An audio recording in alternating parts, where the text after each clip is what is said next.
Hello from Safonovo. This is a podcast Pigeon of Peace where we do discuss some skills of troubleshooters. Watch, listen, and check the description below for the details. Let's talk about space colonization and let's start with the definition. Thank you, Maxim. Space colonization, this is my alley. Is it okay to say? I would say so, yeah. Okay, and I will explain why. When I was in the school, I take part in some competition. I know how to say it in English. In Russian, it would be Olympiad. Olympiads? Competition would still be more or less good for this. Subject competitions. Okay, subject competitions. And when I was in 80s class, it's okay to say 80s? Eighth grade. Eighth grades, it was a task to develop moon base and to create a schedule for 1 week, what people would eat, how they would behave, even a game to play.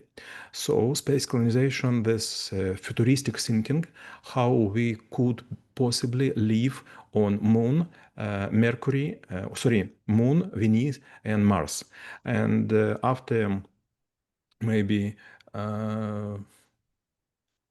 millennium, it was known exactly that maybe we will never live on Venus because Venus is quite hot planet and her its atmosphere is under the great condense and great pressure. So probably we will live on the moon and maybe we will eat so-called macro algae, микроводоросли, microalgae. Micro seaweeds, probably something like this. Okay, macro seaweeds, or maybe we will live on Mars, and there we would live also something like mushrooms, because nothing else would grow until now. And there are a lot of different questions. First, it's about religion, how people do not kill after a long live in a very condensed space. Second, how to clean up after themselves because we produce a lot of garbage. And third, maybe some people will never return to the Earth. So it would be another race. Yes, it would be humanoids, but their bones would be much lighter. Their lungs would be atrophied, atrophied, and they would used to live in shells like scaphanders. And if we say there is a time for colonizing, like whatever planet is possible or whatever planet is nearest, probably there will be a couple of questions. First one is the transportation, because when we look at this and when we look into, like what's currently launching in the space, literally people counting like each gram. I'm not saying like even the kilograms. And again, like I do believe recently I was seeing some sort of like a calculation, like what's if we look at the all of the fuel on Earth, more or less, actually it would be enough just to maybe lift one mountain tops, but nothing more. So how humanity would probably solve this first issue before going to colonize everything? Yes, there are two issues how to fly away from the Earth. If we will remember our physics from the school, we should know about three space speed. First speed is 8 kilometers per second. It's to fly around the Earth. Second speed would be, it would be like, yes, 8 kilometers per second. Second speed would be 11 kilometers, and it would be enough to fly to Mars or fly to Moon, so fly out of our home, planned home. And third, it would be like 16 kilometers per second. It would be enough to fly out of the solar system. But this is quite far away from now, so we need just 11. A lot of objects in our solar system fly with speed is something about 20 kilometers per second, and 11 is enough to go away from the Earth. So we need to make a very complex movement. First, jump from the Earth, and the close to the ground, we are the most powerful engine output should be. Then we will fly out, and then we could use, for example, I don't know, even moon to make поворот. Turn around.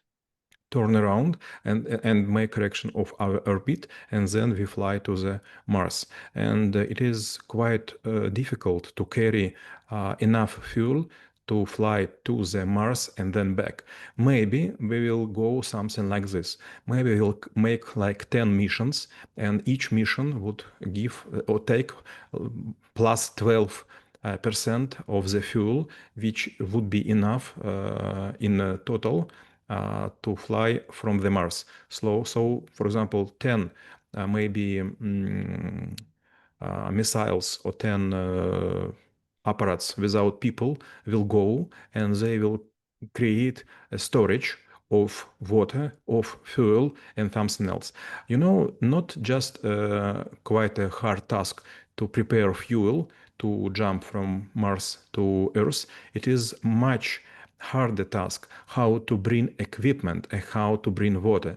And the best way is to send several missiles without people, because I don't know how to say, but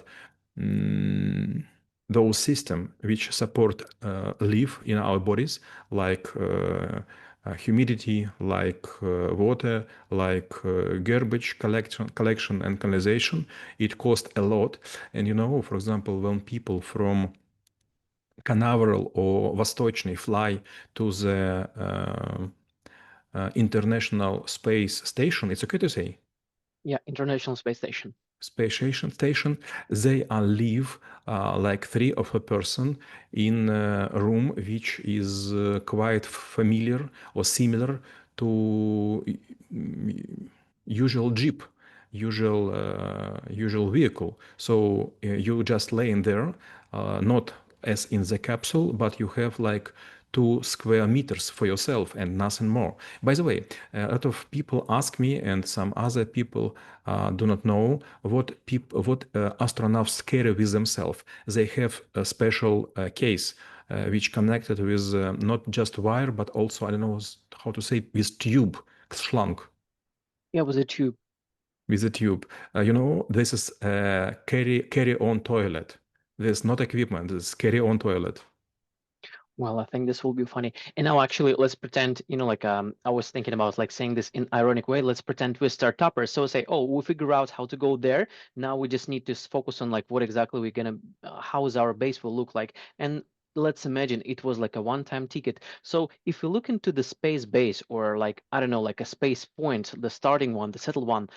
So what might be the modules? What might be the configuration? What might be, I would say, the functions of it, so that it's self autonomous. It doesn't really need that much supply from Earth.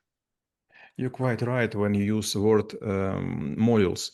First, we should be very careful when choosing the place to stand first Mars base or Moon base, because probably if everything go well, it will become in 1 or 2 centuries capital of the planet, or maybe it would be occupied by several countries. So we will have almost the mirror of the Earth, but on other planets. For example, it would be Chinese territory, Indian territory, and also unoccupied territory, which would be prohibited to settle on, because it would be reserved for countries which are not yet able to fly to these bases.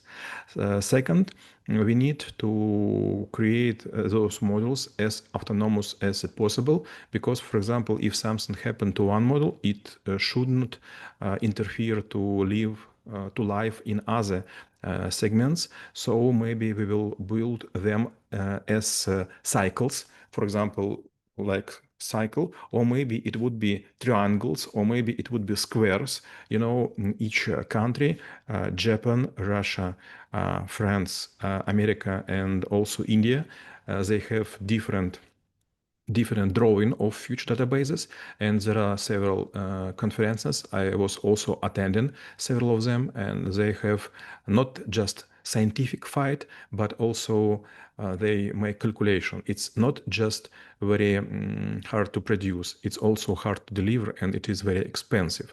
So those models would be built as segments of the submarine, in order when one is destroyed, all other would function as normal. And well, you also touched on the human factor because, well, given that people have like this 2 square meters per person or per soul, that actually might be hard, like into communicating, into, like doing some stuff because as a human, we also have like a different cycles, different moods and whatever. So what should be, I would say, preparation of the human and what should be dynamics or maybe types of the relationships people should or must have there in order to at least survive? It was a quite funny situation. I was in USA and it was a very freezing cold, and was even prohibited to ask for taxi and to fly. I don't know how to say reactively jet, Reactive jet, reactive fly jet jet. Yes, and I was using I don't know how to say propeller one with the propellers. with the propellers, and I was forced to ask for a bus because it was minus 50 degree Celsius. It was like, I don't know exactly, it was maybe 12 years ago. So I was flying with a propeller jet to the Denver, and there I would find a business lounge, but it was not for usual people. It was military one, and I was sitting there for a while when they recognized me as a civilian. They were polite but asked me to leave. But anyway, I was sitting with some generals and the American ones, and we have a small talk. And we also were talking about some space mission and greatness of the Soviet Union in this race, space race. And when those generals hear from me that I was working in Cupe Verde, they were so astonished, and they even give me one secret to know. Cupe Verde, it's a place with black opals in Australia, and I was working for jewelry people. As you make a joke, Jewish which make jewelry. And also I was living under the ground. It is a very hot place. So churches, shops, libraries, cinemas, and living cells, they made underground. They have no doors. They just curtains. It's okay to say curtains? Or curtains. Curtains. So I was living this, and it was so hot outside that to lay on the bed, it was a quite a successful life there. So, but space is limited, and you have a very narrow aisles. It's okay to say Yes. narrow aisles to move on. So two person couldn't go simultaneously from different locations or from different ways. And when those generals know I have been living there, they say, "Oh, come on, we make the same simulation underground because it's the best way to make people used to live in space-like conditions." Well, and then my last question, and I will rephrase it because I do believe I probably will make it more or less ambiguous, which also give more room to respond. But if we look into current, like maybe situation on Earth, basically instead of thinking like how we can, like increase the size of the pie, let's say, like get some more planets, we actually increase thinking about how increase the size of the knife to stop the neighbor.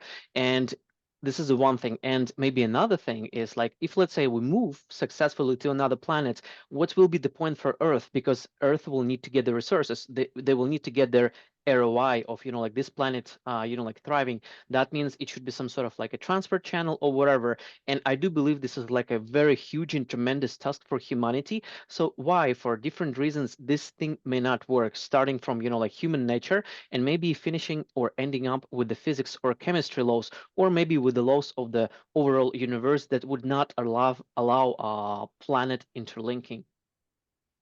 I have seen a table from American copybook. It's okay to say учебник?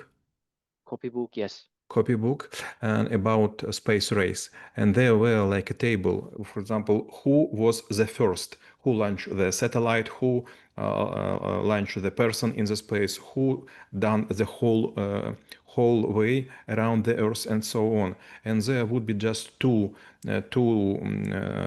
cell which occupied by USA, all other would occupied by Soviet Union. And after those people who have been to the moon, two countries decided not to go further on because it is too expensive. Several weeks ago, I read two books of Fyodor Konikov. It's a notorious famous traveler, and there were several paragraphs I was reading in a great sadness, something like this. I bought, it was a word from mouth of Fyodor Konykov, and he wrote something like this. I bought a one-way ticket to the Chile to know everyone that I am eager to go, but any cost. And under those pressure, deputy ministry of some agency gave permission to give me 170,000 US dollars to make something and so on. And it is not a desperate gesture, it's also egoistic one, because when you make this, you put other people in dangerous situation. For example, let's imagine that we are together, Maxim Golubь and Oleg Bragинский will fly to the Mars. And if something will happen, for example, we have disease or we have some injury, we will ask Earth for help, and they would force to make a decision or to spend, I don't know, $100 million to rescue us, or just bury out us and just switch off communication. It is very expensive. For example, if we talk about Everest, I have been there. I have seen a lot of people who died there, and there is also a saying that each person which just right now lay on the Everest, all of them were highly motivated people, but now they dead, and they looking like orienteers. It's okay to say orienteers? Yes, orienteers. They look like orienteers, especially Indian one guy with green boots, very well known. And it is quite hard to save them, even just from Everest on the same planet.